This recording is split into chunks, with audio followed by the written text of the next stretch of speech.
আমি কিরকম ভাবে বেঁচে আছি তুই এসে দেখে যা নিখিলেশ।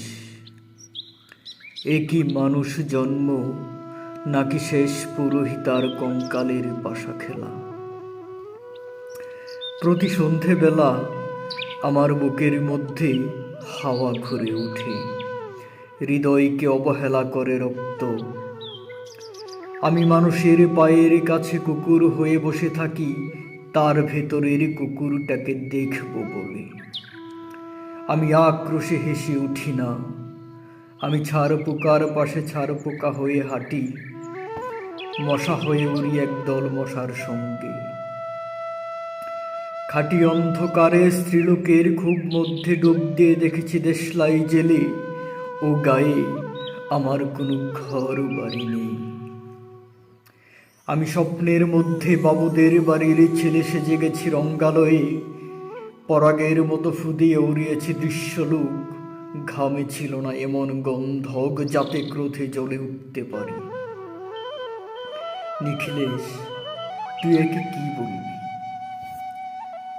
আমি শোবার ঘরে নিজের দুহাত পেরেকে বেঁধে দেখতে চেয়েছিলাম যিশুর কষ্ট খুব বেশি ছিল কিনা।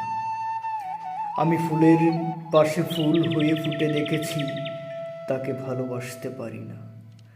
আমি কপাল থেকে ঘামের মতো মুছে নিয়েছি পিতামহের নাম।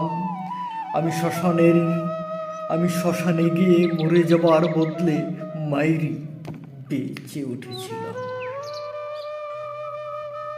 নিখিলেশ, আমি এইরকম ভাবে বেঁচে আছি।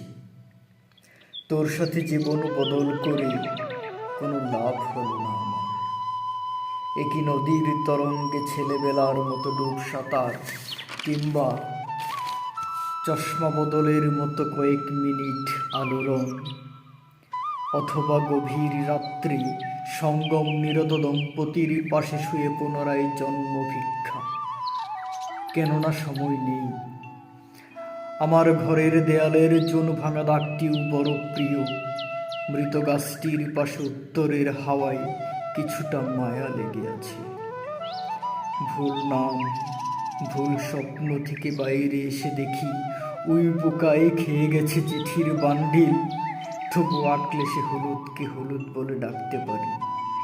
আমি সর্বস্ব বন্ধক দিয়ে একবার একটি মুহূর্ত চেয়েছিলাম, একটি ব্যক্তিগত চির।